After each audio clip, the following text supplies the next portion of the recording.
Trudel le matin. Le commentaire de Fred Bérard. Qu'on retrouve avec un certain plaisir, évidemment, comme à chaque matin, mais qui nous a fait quand même une joie, une fausse joie, ou encore qui nous a déçus avant qu'on entre en ondes, nous disant que l'histoire du chien, ça ira pas avant vendredi, mesdames, messieurs. Salut, Fred. Non, mais c'est pour vous faire patienter, hein, parce que ça va vous faire passer une fin de semaine, plaisir, un certain plaisir ou un plaisir certain?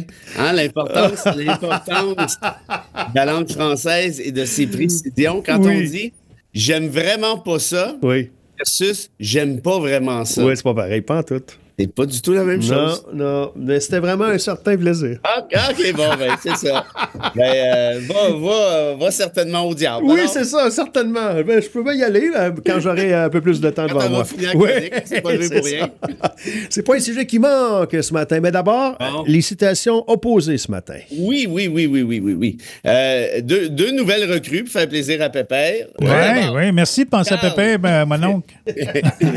Carl Jung, un psychiatre, mais célèbre. Psychiatre suisse. Et Goethe, un romancier allemand bien connu. Il y a Goethe, un institut de langue, notamment pour apprendre l'allemand, qui est bien célèbre aussi. Mais Goethe, avant tout ça, était un romancier, un poète, un dramaturge et tout le kit. Il y en a qui disent Goethe, il y en a qui disent Goethe, mais bref, vous avez compris. OK. Alors, c'est Jung, le Suisse, contre Goethe, qui est un Russe, hein, tu m'as dit? Non, un Allemand. Un Allemand, oui, ça sonne plus allemand. Oui, monsieur. Oui, tout à fait. OK, alors, à vous de choisir, de trancher au 825-255-9909. Parlant de trancher ou de coups, j'aimerais t'entendre sur, et je pense que tu n'es même pas au courant, c'est dans la presse ce matin, c'est sorti sur plusieurs réseaux, fils de presse, dans plusieurs médias ce matin, en Europe notamment. Il y a des juges qui, depuis un certain temps, des juges qui sont non favorables à Donald Trump, qui reçoivent des pizzas de livraison, ils n'ont pas commandé, anonymes et à répétition. Il y a une juge, entre autres, la juge Childs, qui a reçu 7 pizzas dans les derniers mois. Et on en envoie également aux familles des juges. Et c'est une épidémie, ils se parlent entre eux et ils ont vu qu'ils étaient pas, ils sont tous concernés, ceux qui ne sont pas favorables à Trump. Donc, la gang de Trump, c'est leur adresse personnelle. C'est dégueulasse. Et évidemment, c'est pas prouvé, mais tout semble indiquer que... C'est dégueulasse. Honnêtement, tu sais que la plupart des démocraties s'effondrent. En fait, toutes les démocraties s'effondrent quand on attaque le pouvoir judiciaire et qu'on l'intimide. Hein? Si t'as pas un pouvoir judiciaire, on en parle souvent ensemble, directement ou indirectement, si t'as pas un pouvoir judiciaire qui est indépendant, qui est impartial, qui n'a pas peur, qui tombe pas dans l'autocensure, ben t'as plus de démocratie. C'est fini. C'est aussi simple que ça. Hein? Au Salvador, Bukele, le dictateur le plus cool du monde, qu'est-ce qu'il a fait? Il a réussi à congédier des juges de la Cour suprême pour les remplacer par ses chums, pour pouvoir, après ça, leur demander est-ce que je pourrais me représenter pour un 3e mandat? Puis on dit, on a pensé à ça, démissionne en fin de semaine, puis représente-toi lundi, puis ça va être beau. Ouais. C'est exactement ce qu'il a fait, je te jure. Et puis là, je te donne juste cet exemple-là. En Hongrie, les juges de la Cour suprême, même affaire, c'est une vraie joke. Donald a placé ces espèces de chum wobo. Mais là, tu t'attaques à des juges qui s'opposent Par définition, le rôle d'un juge, c'est quoi? Le rôle d'un juge, le rôle du pouvoir judiciaire, au sens général, dans un État de droit qui a de l'allure, qui a une séparation des pouvoirs, une démocratie a une séparation des pouvoirs, au sens, comment je te dirais, fort du terme, ben ça fait en sorte que ce pouvoir judiciaire-là te dit, ben regarde, exécutif, moi, ma job, là, c'est de dire si ce que tu fais, quand je dis exécutif, c'est le gouvernement, c'est de dire si ce que tu fais est constitutionnel ou pas constitutionnel. Si c'est constitutionnel, bravo, tant mieux. Puis si c'est inconstitutionnel, ben je vais le dire, puis je vais l'écrire. Genre, tu n'as pas le droit de déporter des gens sans qu'ils aient pu faire valoir un contrôle de leur détention. Hein? Tu te rappelles, on en a parlé de ça il y a une couple de semaines, parce que je parlais de l'habeas corpus qui est né de par la Magna Carta de 1215, c'est un vieux droit, le plus vieux, je pense. Et donc, bref, le pouvoir judiciaire, il sert à ça. Puis là, il y en a qui vont me dire, oui, mais comme un certain bas-côté, oui, mais ces juges-là, ne sont pas élus, blablabla. OK, attends une minute. Ça sert à quoi? un juge qui n'est pas élu, ça sert à avoir une distance. Parce qu'autrement, si tu n'as pas ça, qu'est-ce que tu as? Tu as des politiciens, un gouvernement par exemple, qui vont faire absolument ce qu'ils veulent, quand ils veulent. Et là, je vais ramener ça au Canada. C'est drôlement important, ce concept-là, même ici au Québec. Laissez faire les États-Unis 2 minutes. Pourquoi? Parce qu'on a un système parlementaire qui est le système britannique de Westminster, comme on l'appelle, qui fait en sorte, on le sait, qu'un premier ministre, lorsqu'il est majoritaire, comme François Legault, ça veut dire qu'il contrôle la Chambre. Ça veut dire qu'il y a tellement de députés, il y en a quoi? Il est rendu à 91, 92, Legault, sur 125, qui contrôle la Chambre, donc, il contrôle l'agenda de la Chambre, il contrôle le menu législatif, il décide quand on va en élection, il décide quand on va pas en élection, il fait tout ce qu'il veut. Et l'opposition, tout ce qu'elle peut faire, c'est se lever en Chambre, poser des questions, puis espérer faire la clip pour les nouvelles. Sinon, tout le monde s'en fout. Et c'est pour ça que plusieurs politiciens, comme Poilievre, on en parlait, tout ce qui les intéresse, c'est la clip, parce que sinon, il n'y a personne qui regarde des débats à l'Assemblée nationale, soyons honnêtes. Bref, ton premier ministre, c'est le boss. Le premier ministre du Canada, quand il est majoritaire, minoritaire, c'est une autre affaire parce que là, c'est plus compliqué, l'opposition peut le renverser, mais quand il est majoritaire, le premier ministre du Canada a plus de pouvoir à l'interne, donc au Canada, que le président des États-Unis en a aux États-Unis. Mm-hmm. Ce qui veut dire, puis je pose souvent la question à mes étudiants, je pose la question, je dis, quel est le seul garde-fou au pouvoir exécutif canadien? Quel est le seul obstacle? Quel est le seul gardien, si on veut, de l'État de droit ou même de la démocratie? Et ils n'ont pas le choix de me répondre, le pouvoir judiciaire. Je ne leur mets pas ça dans la tête, je les laisse me répondre, évidemment. Ouais. Pourquoi? Parce que là, les médias, on fait ce qu'on peut, mais avec les limites qu'on a, notamment depuis les médias sociaux. L'opposition, face à un gouvernement majoritaire, elle se fait ramasser pratiquement en journée longue. Fait qu'il reste quoi? Ben, il reste le pouvoir judiciaire. C'est le seul contrepoids réel. Puis moi, c'est pour ça que j'ai d'ailleurs une objection de la manière dont on utilise la clause dérogatoire actuellement, parce que ça permet même de passer outre le pouvoir judiciaire, de faire qu'il y avait juste un premier ministre, puis c'est chum autour. C'est un bypass. Exact. Mais laissons faire la dérogatoire. Si elle n'est pas utilisée, le pouvoir judiciaire est là pour faire sa job. Puis je le répète, des fois, le pouvoir judiciaire, il va dire au gouvernement: t'as bien fait ta job, c'est bien beau, j'ai rien à dire.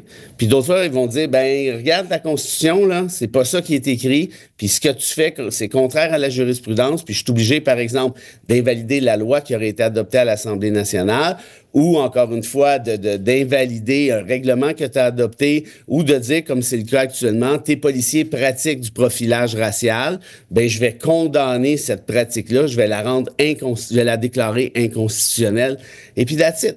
Donc, si tu n'as plus le pouvoir judiciaire, la question que je pose à ces gens-là, c'est, tu es donc d'accord pour faire en sorte qu'il y a juste un boss? Mm-hmm. Puis le boss, c'est le premier ministre. Ou encore aux États-Unis, c'est plus compliqué aux États-Unis parce qu'il y a un contrepoids avec le Congrès, c'est-à-dire le Sénat puis la Chambre des représentants. Mais quand les républicains sont majoritaires et à la Chambre des représentants et au Sénat, donc ils contrôlent le Congrès, ça veut dire que le président américain a juste lui aussi un obstacle sérieux, c'est celui du pouvoir judiciaire. Donc, je boucle la boucle avec ça.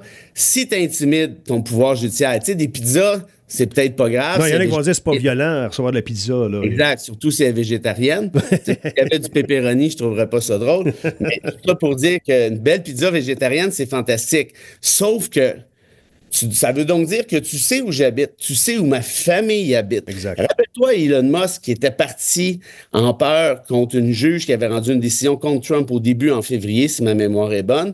Il est allé dropper sur les médias sociaux la photo de la fille du juge, la fille de la juge, avec son rapport d'impôt puis son adresse. Es-tu capable de... C'est du doxing. C'est super grave de faire ça. Mais Musk, évidemment, t'es au-dessus des lois dans sa tête. Tellement sa kétamine qu'il sait même plus c'est quoi une démocratie, mais ça, c'est une autre histoire. Fait que pour te dire que une fois que tu es intimidé, comme c'est le cas actuellement, rappelle-toi qu'il y a une juge qui a été arrêtée à Milwaukee aussi, là. Arrêtée, là. Accusé, c'est sérieux en maudit. Puis avec le décret martial qui vient d'adopter, là, on vient d'arrêter un maire au New Jersey, jeudi passé. Fait que là, tu vas dire, un maire, c'est pas un juge, mais c'est parce que tous les contrepoids, tous ceux qui s'opposent à Trump, se font ramasser. Comment on appelle ça? On appelle ça du fascisme. Puis ça veut donc dire que la démocratie, elle tient plus à rien. parallèle peut-être un peu boiteux, mais est-ce que c'est comme si on voulait que notre société n'ait pas de policiers ou que nos matchs de hockey n'aient pas d'arbitre ou nos sports n'aient pas d'arbitre, de ne pas vouloir... Ah, j'aime ça. C'est une très, très belle métaphore. C'est exactement ça. De vouloir un monde sans règlement, sans personne pour encadrer. Moi, quand j'ai sorti mon premier livre en 2014, ça s'appelait La fin de l'État de droit, j'en ai déjà parlé, mais il y a des journalistes. Honnêtement, il n'y a personne qui parlait d'État de droit à ce moment-là au Québec, parce que ça allait bien, l'État de droit, c'était pas un problème. Moi, je pensais que ça commençait à mal virer, c'est pour ça que j'ai essayé de sonner l'alarme. Puis les journalistes me disaient, c'est quoi l'État de droit? Ça sert à quoi et tout ça? Moi, puis là, j'essayais de ramener ça de manière comment je te dirais, la plus simple possible. Imagée, oui, exact. En disant ceci, si tu n'as pas d'État de droit, ça veut dire que tu permets à tes politiciens de tricher, puis faire ce qu'ils veulent, ne pas respecter les règles. Puis si tu refuses qu'il y ait un pouvoir judiciaire qui fasse sa job de pouvoir judiciaire, ça veut donc dire que tu donnes un free pass à tous les politiciens pour faire n'importe quoi, comme Trump essaie de faire actuellement. Ça, c'est pas une démocratie. Il y en a qui disent, oui, c'est la démocratie, c'est la majorité. Mais c'est bien plus riche que ça, la démocratie. C'est bien plus riche qu'un vote aux 4 ans. C'est bien plus complexe que ça. Si tu veux avoir une belle démocratie, il faut que tu prennes soin de tes minorités. Il faut que tu aies un pouvoir judiciaire qui puisse faire sa job. Il faut qu'il y ait des échanges, qu'il y ait une liberté d'expression, une liberté académique, une liberté de presse. Il faut que les médias puissent cesser de se faire censurer sur des gros réseaux sociaux. Il faut que tes médias puissent sérieux, elle puisse aller au bureau ovale, puisse accompagner Poilievre dans son autobus, poser des questions qui dérangent. C'est sûr que les politiciens n'aiment pas ça d'avoir des médias traditionnels dans le papotin, évidemment, mais si tu n'as pas ça, as-tu vraiment une démocratie? Mais non. Oui, intéressant. On fait une petite pause de rien et on est de retour et vous avez encore quelques minutes pour voter. 825-255-9909. Petit, le commentaire de Fred Bérard. Et devinez ce qu'on fait pendant les messages. On parle d'hockey. Et là, c'est fini. Ben oui. Ouais. Et l'autre, il dit, ben oui. Ben oui. C'est le moment qu'on l'entend. Ben oui. C'est le temps d'en parler, c'est les séries. Un petit mot sur Gérard Depardieu qui va écoper, qui écope, en fait, de 18 mois. Avec sursis, ça, les gens réagissent toujours comme, bon, c'est que la justice molle, il va être chez eux, c'est pas vraiment de la prison. Ouais. Depardieu, il y a quand même ce qu'on entend là, depuis, c'est pas Jojo, là, la façon qu'il se Non, c'est trash, un mot. C'est un gros colon, là, tu sais. Non, mais ça, oui. Ça c'est le minimum là, qu'on puisse dire. Mais là, à savoir, ce sont des infractions à caractère sexuel. C'est souvent, c'est plus compliqué que ça, un petit peu. Oui, c'est un manque de classe très souvent plus qu'autre chose. Là, mais... Le manque de classe, c'est pas une agression sexuelle, bien que ce soit condamnable. Ouais. Mais non, là, il s'est fait ramasser. Il faut faire attention aussi parce que la justice française est assez complexe, notamment en droit criminel. Le système de justice criminelle français n'a rien à voir avec le nôtre. Ça a toujours été un peu en opposition avec le système britannique.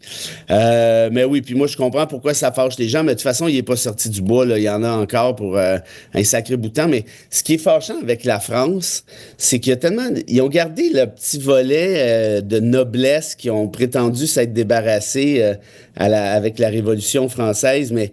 Tu sais, ils l'ont conservé, ça. N'importe quel Français va te le dire, ou à peu près, puis quand tu y vas, tu le vois. Il y a encore des castes sociales. Il y a encore une hiérarchie qui est très, très forte. Des gens qui sont au-dessus de tout, là, un petit peu. Oui, qui est un peu snobinard. Puis ça fait en sorte que il y a plusieurs politiciens et ou acteurs qui se font ramasser par la justice, puis c'est comme si de rien n'était. Regarde Sarkozy. Ouais. Sarkozy, là, c'est grave. Là, oui, tout à fait. Il n'est pas condamné pour des niaiseries. Il n'a pas volé de la gomme ballon chez Jules. Là. Ouais. Puis c'est pas grave. Tu sais, il se promène. Il va encore des cossins de... Depardieu, je pense qu'il est en train de tourner un prochain film. Tu sais, je dis, voyons donc, c'est quoi cette affaire-là? Fait que, tu sais, ça pour te dire que c'est ça que les actrices françaises ont essayé de dénoncer en dénonçant Depardieu, c'est que puis on s'entend, c'est un sacré acteur là, comme il y en a rarement c'est pas ça le point là. Mais ça faisait en sorte que les producteurs prenaient quand même le risque. C'est pas grave. Puis bon, les filles, ils arrivent Gérard, c'est Gérard. Ouais. Mais là, tu vois, même ça n'a pas réussi à venir à bout du personnage qu'il est. Puis ça, c'est un peu triste de voir que la société française est encore un peu écrouée dans une espèce de comment je te dirais, de hiérarchie un peu condamnable. Bon point. En fait, très condamnable. On n'aura pas le temps d'en parler, mais intéressant, l'histoire du vote qui n'a pas été comptabilisé. Hein? Là, ça aurait été égal entre le Bloc et les libéraux. Puis d'ailleurs, Fredo Lacroix, le pseudo-chercheur indépendant qui travaille dans un hôpital puis qui se fait passer pour un linguiste en fraudant tout le monde, incluant Ah, d'ailleurs, petite parenthèse, avez-vous vu le candidat du PQ contre Duhem qui s'était fait... Oui. L'ancien journaliste. André me parlait de ça tantôt. L'ancien Ouais, journaliste de Radio-Canada. Pas un enfant de cœur. Il a passé 1 mois en prison avec des... parce qu'il voulait fabriquer des bombes au sommet de l'Amérique et tout. 1 mois de prison, OK? Elle a voulu ça dans le bureau d'enquête du Journal de Montréal. Non, il faut que PSPP défende ça. Il n'y a rien là-dessus, un matin. Pardon? Il n'y a rien sur TVA, Zéro. Radio, le Journal de Montréal, donc. rien. C'est exactement ce que je vous disais hier. Quand c'est un libéral qui puis c'est dégueulasse ce qu'elle a fait Soraya Martinez, on en a parlé hier. Mais tu sais, entre exiger un dépôt illégal puis préparer des bombes pour faire boum puis passer 1 mois en prison, me semble que c'est... Il me semble que chacun son trip, là. Il me semble qu'il y en a un qui est plus dangereux que l'autre. Mais c'est drôle, le journal Montréal, pas un mot. Voilà. La citation 1 l'emporte, ça c'est Young, le Suisse, mais d'abord... Parce que je n'avais pas fini mon histoire, juste pour dire, Fredo, il la croit. Oui. T'allais dire, c'est un juge libéral, c'est pour ça que le Parti libéral a gagné par un vote.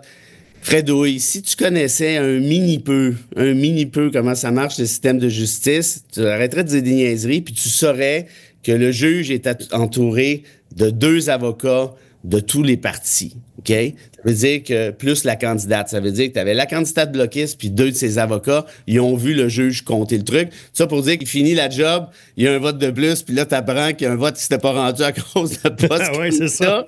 Moi, je suis le juge, moi, je recommence pas, là, ça va faire, là, j'ai d'autres affaires. Mais bref, on verra ce qui se passe avec ça, parce que si ça arrive match nul, là, je pense que ça serait une première dans l'histoire. Il faut que tu repasses un vote, t'as pas pile ou Tu commences l'élection, pas trop d'autres options. OK. Alors, Pas de tu veux l'histoire. l'histoire vite? Ah, on en a une, OK, on y va. Oui. Ah, vite, je veux juste, c'est l'histoire d'Alfred Packer, qui en 1874 a survécu dans les montagnes du Colorado en mangeant ses chums. Ben voyons donc. Un cannibale. Oui, c'est la seule façon. Il les a mangés. Avez-vous vu le film à live, l'écrasement d'avion? Tout le Oui, monde, Tout le monde s'est bouffé. Là. Oui. Il est Moi, ça bâtard. m'écoeure mourir. Je regardais ça dans Prison Break, le T-Bag qui mange. Oui. Ça me lève le cœur. Même si on ne le voit pas, ça me lève le cœur. Je dis penser. Mais bref, c'est pas ça l'histoire, Packer. Donc, reviens à Denver, ou en tout cas, quelque part au Colorado. Oui. Les médias racontent l'histoire. Ben, il a poursuivi les journalistes et les médias tout court. Puis il dit, hey, on va vous en faire, moi, me traiter de cannibale.